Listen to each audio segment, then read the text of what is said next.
मेरी कार काफी रफ्तार से उस रास्ते पर दौड़े जा रही थी। कार चलाते वक्त जब मैंने खिड़की से बाहर देखा तो बाहर का नजारा देखकर मैंने अपने कार की रफ्तार और बढ़ा ली, क्योंकि बाहर घुप अंधेरा छाया हुआ था और साथ ही रास्ते के किनारे लंबे पेड़ उस रास्ते को और भी ज्यादा भयानक बना रहे थे। मैं जिस रास्ते पर आगे बढ़ रहा था वो दोनों तरफ से घने जंगलों से घिरा हुआ था। मैं एक डॉक्टर हूँ तो इन सब भूत प्रेत की बातों पर विश्वास नहीं करता, मगर ये सुनसान रास्ता, साथ ही जंगल से आ रही तरह तरह की आवाजें मेरे मन में एक अलग डर का अनुभव करा रही थी, जिसे मैं अपने लफ्जों में बयां नहीं कर सकता। दरअसल आज से कुछ दिन पहले ही मेरा ट्रांसफर शहर से काफी दूर भीमपुर नाम के एक गांव में हुआ है। एक दो दिन तो मुझे काफी तकलीफ हुई, मगर समय के साथ मैं भी अब उस परिस्थिति में ढल चुका हूँ। शहर हो या गांव, जहां भी गया मुझे वहां के लोग अच्छे ही मिले। ऐसा हो भी क्यों ना, जिसके साथ जैसा व्यवहार करूंगा वो भी मेरे साथ वैसा ही व्यवहार करेगा। रात हो या दिन, अगर कोई मरीज तकलीफ में हो तो मैं उसे देखने कहीं भी चला जाता हूँ। ऐसे ही आज मैं गांव से 10 किलोमीटर दूर एक मरीज को देखकर वापस लौट रहा हूँ। उसकी हालत काफी गंभीर थी और अगर मैं नहीं जाता तो शायद वो बच भी नहीं पाता। खैर, अभी मेरी कार रास्ते के सन्नाटे को चीरती हुई आगे बढ़ ही रही थी कि तभी मुझे ऐसा लगा कि कोई मेरी कार के पिछले वाली सीट पर बैठा हुआ है, क्योंकि मुझे किसी के जोर जोर से सांस लेने की आवाज साफ सुनाई पड़ रही थी। मैं झट से पीछे मुड़ा तो पीछे वाली सीट पर कोई नहीं दिखा, तो मैंने इसे अपने मन का वहम मानकर आगे बढ़ने लगा। मगर पता नहीं क्यों अब मुझे इस रास्ते पर चलते हुए एक अजीब सी बेचैनी महसूस हो रही थी। अभी भी मेरा घर यहाँ से 7 किलोमीटर दूर था। कार चलाते वक्त मैंने जब अपनी निगाहें हाथ घड़ी की ओर घुमाई तो वक्त हो रहा था रात के 10 बजे का। अभी मेरी कार उस सुनसान रास्ते पर दौड़ ही रही थी कि तभी पता नहीं मुझे और मेरी कार को किसी की नजर लग गई कि मेरी कार एकदम से झटका खाने लगी और 2-3 झटकों में बंद पड़ गई। कार को इस तरह से बंद होता देख मैं सहम गया। मैंने 2-3 बार कार स्टार्ट करने की कोशिश की, मगर कार स्टार्ट होने का नाम ही नहीं ले रही थी। जिसके बाद मैं कार से बाहर निकला और कार का बोनट खोलकर देखने लगा। कार के बाहर निकलते ही मुझे कड़कड़ाती ठंड का एहसास हुआ। जितनी देर मैं कार के अंदर खिड़कियां बंद करके था तो मुझे उतनी ठंड नहीं लग रही थी, मगर बाहर आते ही ठंड ने मुझे ऊपर से लेकर नीचे तक हिलाकर रख दिया। अभी मैं कार चेक कर ही रहा था कि तभी मुझे एक आवाज सुनाई पड़ी, डॉक्टर साहब। उस आवाज को सुनकर मैं चौंक गया कि भला इतनी रात गए इस सुनसान रास्ते पर मुझे कौन पुकार रहा है।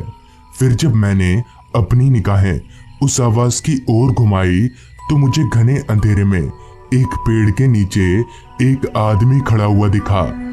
फिर भी मैंने उस आदमी को कोई जवाब नहीं दिया, ये सोचकर कि वो कोई गलत आदमी तो नहीं है।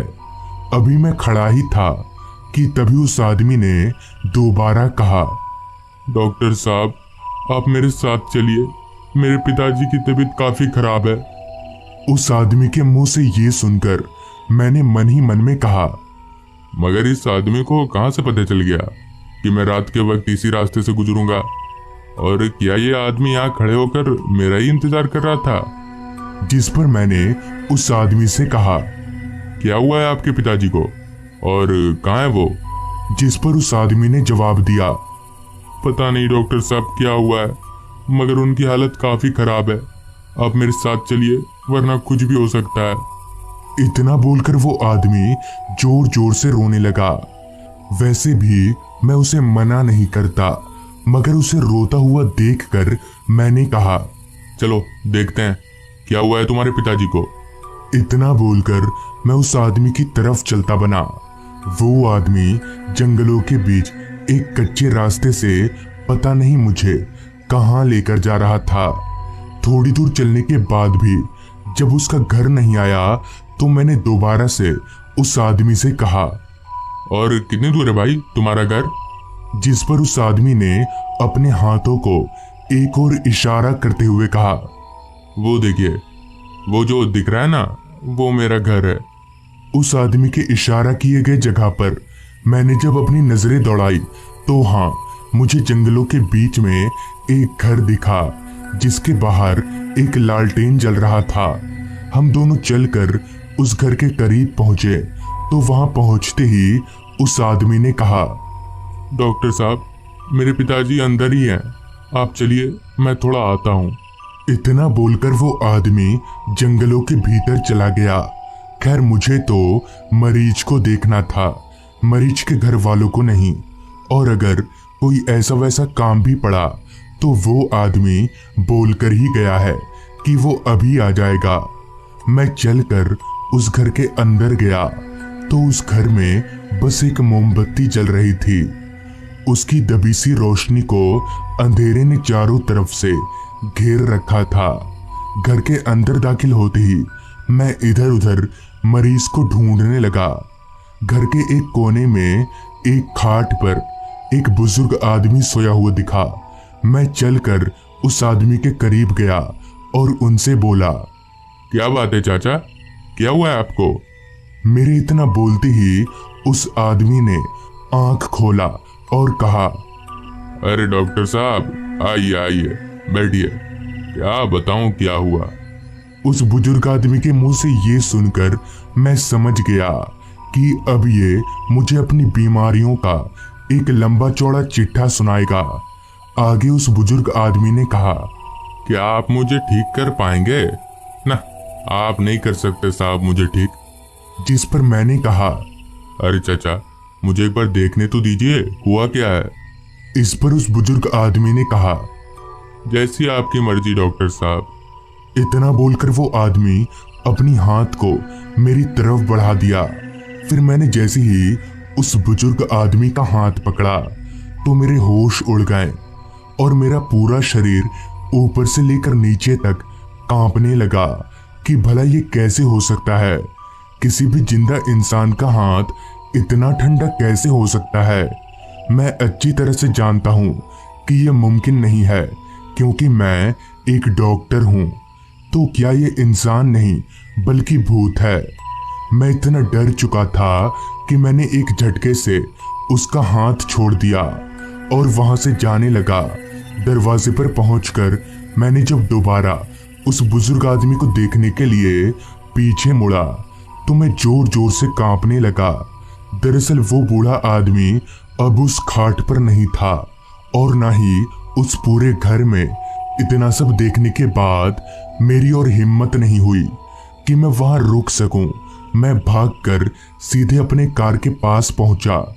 वहां पहुंचकर फिर जब मैंने कार को स्टार्ट करने की कोशिश की तो कार एक बार में ही स्टार्ट हो गई, जिसके बाद मैं सीधे अपने घर चला गया। सुबह एक दो लोगों से पूछने पर पता चला कि आज से 2 साल पहले उस आदमी की काफी तबीयत खराब थी, मगर उस समय जो डॉक्टर थे उन्होंने बिना पैसों के उनका इलाज नहीं किया, जिस कारण उनकी मौत हो गई।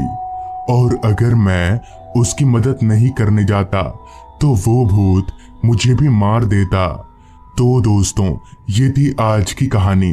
अगर आपको ये कहानी अच्छी लगी हो तो चैनल को जरूर सब्सक्राइब करें।